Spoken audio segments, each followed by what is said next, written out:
Alger Chaîne 3, le journal. Bonjour Nalima. Bonjour Ali, dans l'actualité, l'Algérie qui remporte une nouvelle victoire diplomatique au niveau continental. Elle décroche un poste au sein du Conseil de paix et de sécurité de l'Union africaine. Alger décide d'expulser 12 membres de représentation diplomatique française en Algérie après l'arrestation indigne d'un agent consulaire algérien. Lutte contre l'immigration clandestine et les crimes connexes, les efforts de l'Algérie sont mis en avant notamment dans le recours aux nouvelles technologies dans ce domaine. Investissement direct étranger en Algérie, la API recense 42 projets chinois d'une valeur de 4,5 milliards de dollars. Déclaration du président de l'agence au Forum d'affaires algéro-chinois. De nouveaux accords ont été signés entre les deux parties. Les négociations pour une trêve à Gaza piétinent pendant ce temps des exactions en Cisjordanie. Les camps de réfugiés sont attaqués. Football, demi-finale de Dame Coupe, 2 affiches, le derby USM Alger et l'USM El Harrach, alors qu'Al-Bayed affronte le Serbe Belouizdad.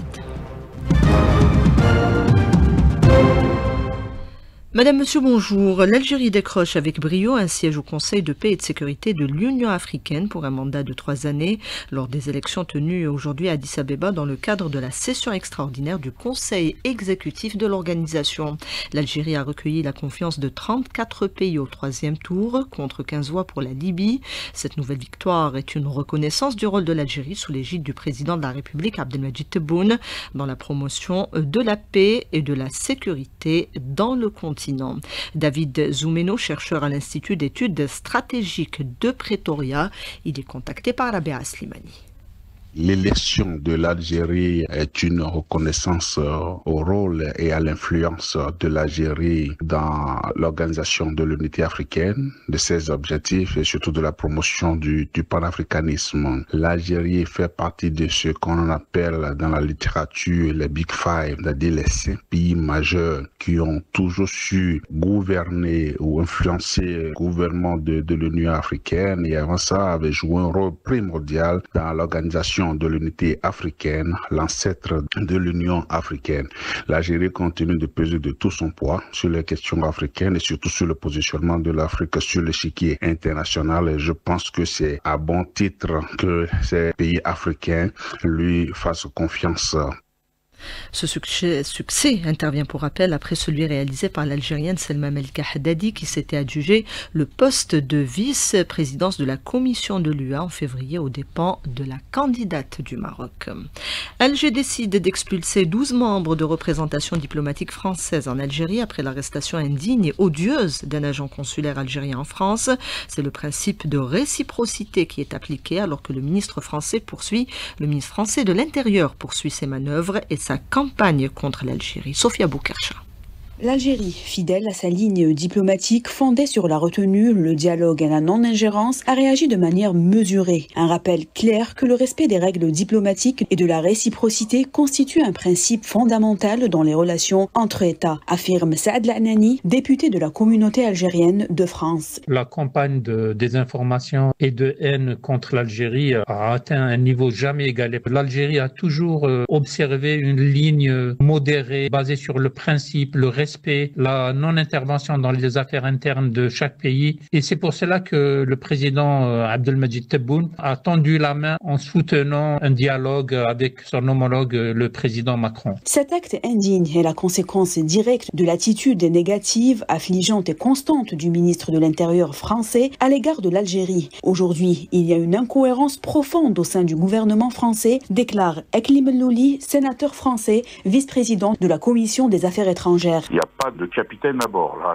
qui aujourd'hui donne la ligne dans ce pays. On est dans le logiciel du Rassemblement national des théories au moment même où on réconcilie. Donc effectivement, il y a des forces obscures dans ce pays ou qui souhaitent utiliser, instrumentaliser la relation franco-algérienne à des fins politiques nationales qui va mettre en danger le pays parce que c'est pas l'intérêt de la France justement. Le ministre de l'Intérieur français porte l'entière responsabilité de la tournure que prennent actuellement les relations entre Alger et Paris. Ce comportement s'apparente à un véritable sabotage sabotage visant à torpiller les efforts de rapprochement, affirme Badis Renissa, politologue. Qui aspire notamment à non pas contrecarrer ou altérer le réchauffement des relations bilatérales entre l'Algérie et la France, mais plutôt de phagocyter, de saboter ces relations. Et aujourd'hui, nous avons la preuve tangible et sans équivoque avec ces arrestations arbitraires, mais surtout aussi qui vont à l'encontre des droits les plus fondamentaux. Dans ce contexte, l'Algérie continue d'appeler à une diplomatie constructive et respectueuse, tout en restant vigilante face aux tentatives de déstabilisation. Les efforts de l'Algérie dans la lutte contre le trafic de migrants passés en revue à l'occasion du forum sur la migration dont les travaux se poursuivent à Alger. Les participants se penchent notamment sur le recours aux nouvelles technologies pour faire face aux réseaux criminels. Compte rendu d'Ibtihal Addoun. Alors que les réseaux de traite de migrants redoublent d'ingéniosité, l'Algérie renforce son arsenal technologique pour y poster. L'enquête secrète, dopée par des outils numériques avancés, devient un pilier central dans l'approche sécuritaire nationale. Ces technologies ne relèvent plus du laboratoire, elles sont déjà opérationnelles sur le terrain. Saïd Bachir, commissaire de police, chef du service central de lutte contre la cybercriminalité, Direction générale de la Sûreté nationale, ministère de l'Intérieur. L'enquêteur crée une identité numérique en fonction des réseaux sociaux, des forums ou d'Internet, afin de suivre en temps réel les plans criminels. Grâce à cette technique, les enquêteurs interviennent pour prévenir le crime et non pas seulement pour arrêter les criminels après qu'ils aient agi. Forte de son expérience et de ses avancées remarquables, notamment dans le domaine technologique, l'Algérie est en mesure d'assumer un rôle moteur dans cette dynamique, tant à l'échelle régionale qu'internationale. Abdelhak Der'an, directeur de la coopération internationale au ministère de l'Intérieur du Yémen. Le recours à la technologie est essentiel, mais cela nécessite des budgets. Nous comptons beaucoup sur cette conférence en Algérie. Ce pays est très avancé en matière de légalisation dans l'utilisation des technologies dans divers domaines. Nous espérons donc parvenir à de bons résultats satisfaisants et efficaces.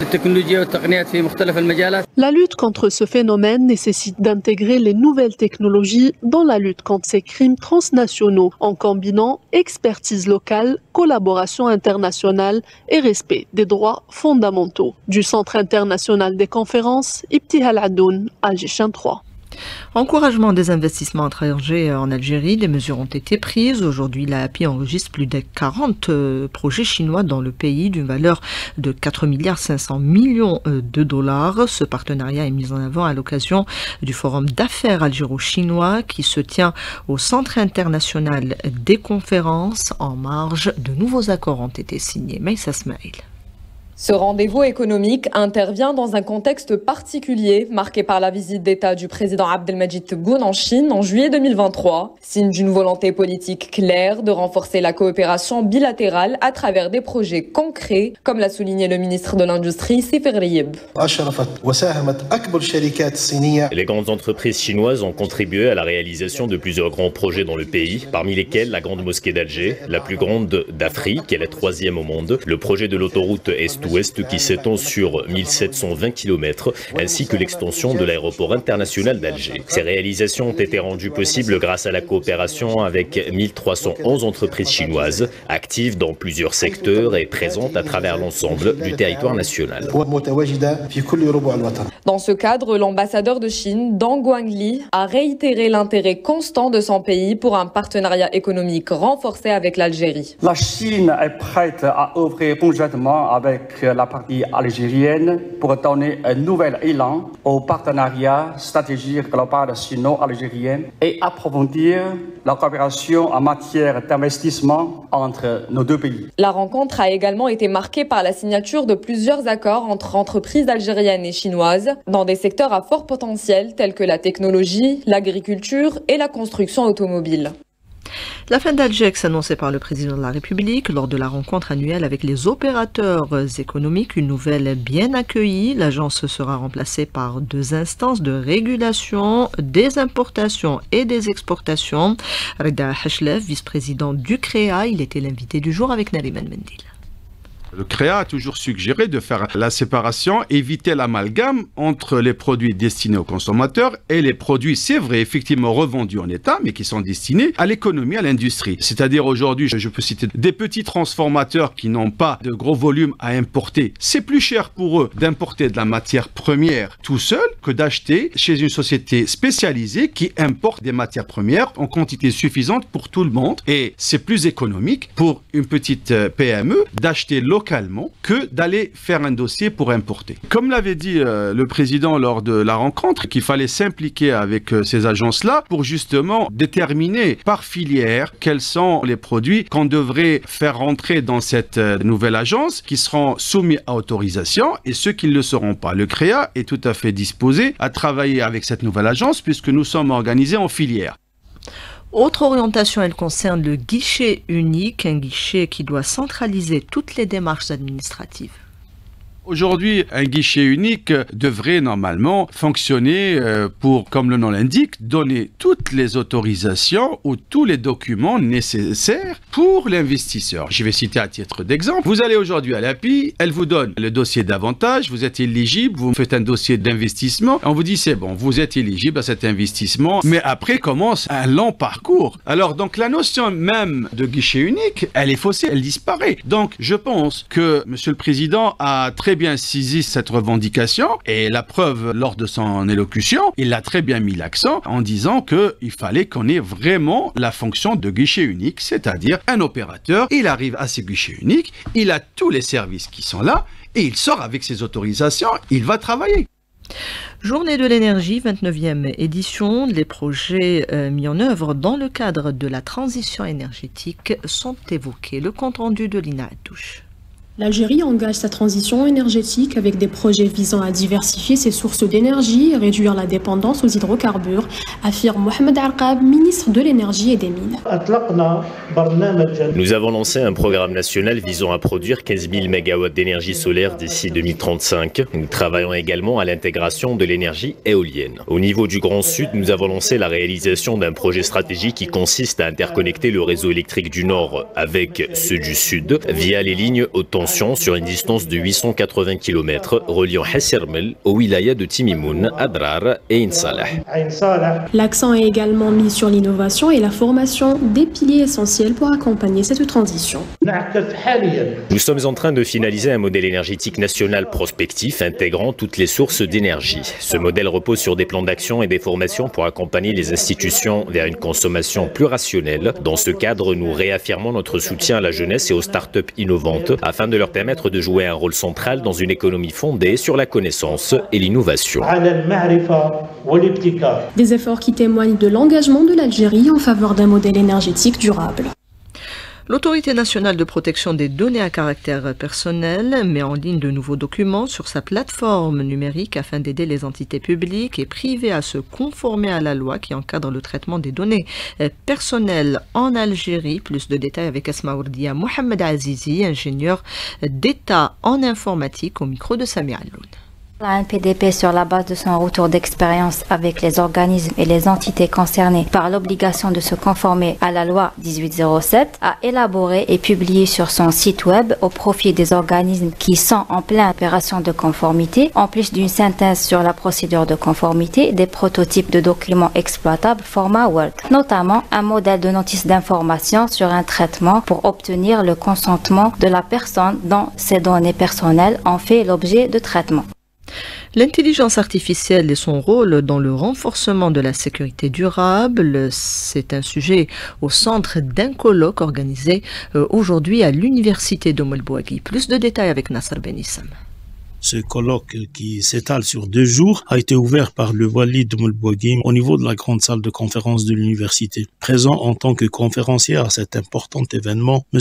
Hassan Bonsar, expert en cybersécurité et Internet des objets, nous a déclaré. Avec la présence massive des objets connectés dans nos foyers, tels que les smartphones, les tablettes, les électroménagers, les maisons connectées, les attaques Internet vont devenir de plus en plus faciles, ciblées et surtout nombreuses. Malheureusement, la surveillance de toutes ces attaques vont être une tâche extrêmement difficile et complexe, surtout lorsque cela concerne des vies humaines. C'est la raison pour laquelle on a besoin aujourd'hui de l'intelligence artificielle qui va assister de manière efficace et sans faille les services de sécurité. Pour Alger Chaîne 3. Le mouvement de résistance palestinien Hamas s'offre un échange total des prisonniers de guerre contre un arrêt de la guerre à Gaza, tout en accusant Israël d'entraver la mise en œuvre d'un accord. Le mouvement de résistance refuse de céder aux pressions pour déposer les armes. Plus de détails avec l'analyste politique Bruno Drowski. Il est joint par Rabea Slimani. Il faut toujours le rappeler, il n'y a pas que le Hamas, il y a 12 organisations de résistance palestiniennes qui combattent côte à côte à Gaza. On en parle très peu, ou voire pratiquement pas dans les médias occidentaux, parce que ça fait partie de la propagande anti-palestinienne, anti-Hamas. Il est clair qu'ils n'ont pas consenti à des sacrifices aussi poussés pour capituler. Il est clair que la résistance palestinienne a comme objectif que la question palestinienne réapparaisse sur la scène internationale, ce qui est déjà d'ailleurs acquis, et ensuite, on pourra négocier les formes qui pourront permettre une évolution plus militaire ou plus pacifique. Il est clair que le peuple palestinien ne capitulera pas et que les différentes formes de résistance du peuple palestinien ne disparaîtront pas. Et la plupart des villes du nord de la Cisjordanie ont été vidées des habitants et l'agression a fait plus de 140 enfants martyrs. On écoute la journaliste Fatan At-Tourabi. Elle répond depuis Ramallah. L'armée sioniste a chassé les habitants dans des camps des réfugiés qu'ils ont transformés en casernes militaires. Des déplacements qui ne s'arrêtent pas et les familles se réfugient dans des mosquées ou chez des membres de leur famille, ce qui a créé d'énormes problèmes financiers à Jenin et à Tol Karam. Plus de 147 enfants sont tombés en martyrs depuis le début de l'agression en Cisjordanie. Cette recrudescence des attaques a poussé la résistance à agir. Hier, une femme soldat a été écrasé par une voiture conduite par un résistant au sud d'El-Khalil. Puis il s'est enfui. En parallèle, au nord de Gaza, les brigades Al-Qassam ont tué 5 soldats, dont un commandant à Beit Hanoun. Dans une embuscade et à Shoujaïa, plus de 10 soldats ont été tués lors des accrochages avec la résistance. L'armée israélienne d'occupation connaît une crise actuellement. Ils sont des milliers à refuser d'aller au front à Gaza. Le décryptage de Bruno Drowski.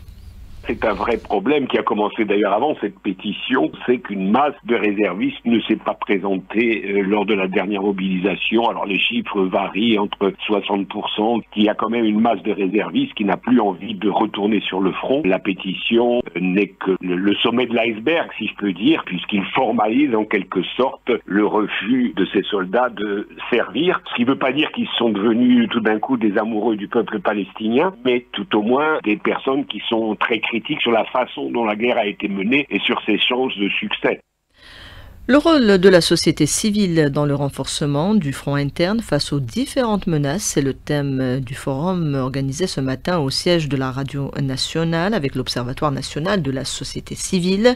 L'on annonce notamment une prochaine rencontre nationale destinée à sensibiliser les jeunes en particulier.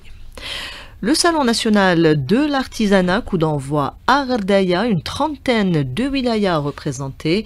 Les précisions de notre correspondant permanent Mahfoud Karkar. C'est dans une ambiance festive que le Salon national de l'artisanat se tient à Gherdaya pour une dizaine de jours. Saad Mriah, directeur du tourisme et de l'artisanat. On recense la participation de 32 wilayas, un chiffre qui avoisine les 120 artisans. Dans les locaux, sont 35 artisans participants. Un ensemble de métiers artisanaux présents dans le salon. Préservation des métiers et des produits algériens tels que le tapis de Gherdaya. On a presque une quinzaine de métiers. Le tapis traditionnel, l'habillement et l'art culinaire qui rentre comme un facteur décisif dans la destination touristique, le plan de flux touristique.